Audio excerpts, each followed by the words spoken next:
ایران جنگ کے دوران امریکہ کو جدید ترین لڑاکا طیاروں، ڈرونز، ریڈار سسٹمز اور سپورٹ آلات سمیت اربوں ڈالر کا بھاری فوجی نقصان اٹھانا پڑا۔ تفصیل اس رپورٹ میں دیکھیے۔ Think tank centre for strategic and international studies کی رپورٹ کے مطابق ایران جنگ میں امریکہ کو مجموعی طور پر 2.3 سے 2.8 ارب ڈالرز کے جدید فوجی ساز و سامان کا نقصان اٹھانا پڑا۔ یہ نقصانات مشرق وسطی کے مختلف حساس علاقوں میں رپورٹ ہوئے، جن میں کویت، عراق، سعودی عرب اور آبنائے ہرمز جیسے اسٹریٹجک مقامات شامل ہیں۔ رپورٹ میں کہا گیا یہ نقصان صرف ایک خطے تک محدود نہیں بلکہ مختلف آپریشنل زونز میں بیک وقت ہوا۔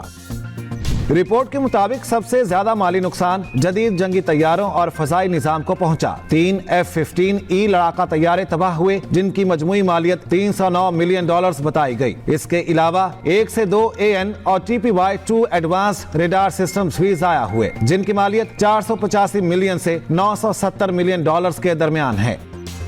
فضائی سپورٹ اثاثوں میں بھی بھاری نقصان سامنے آیا، جن میں $165 ملین کے ایک KC-135 فیول ٹینکر کے طیارے، $700 ملین کا ایک سرویلنس طیارہ اور $39 ملین کا ایک CH-47 ہیلی کاپٹر شامل ہے۔ اس کے علاوہ $240 ملین کے 2 MC-130J ٹرانسپورٹ طیارے بھی تباہ ہوئے۔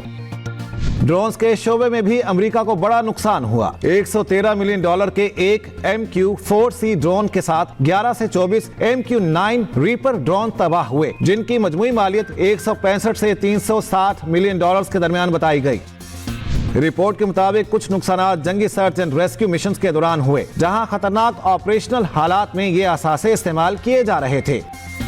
CSIS کی رپورٹ میں مزید کہا گیا ان نقصانات میں شامل کچھ آلات پہلے ہی امریکی فوج کے ریٹائرمنٹ یا اپ گریڈ منصوبوں کا حصہ تھے، تاہم موجودہ تنازع نے ان کی قبل از وقت تباہی کو یقینی بنایا۔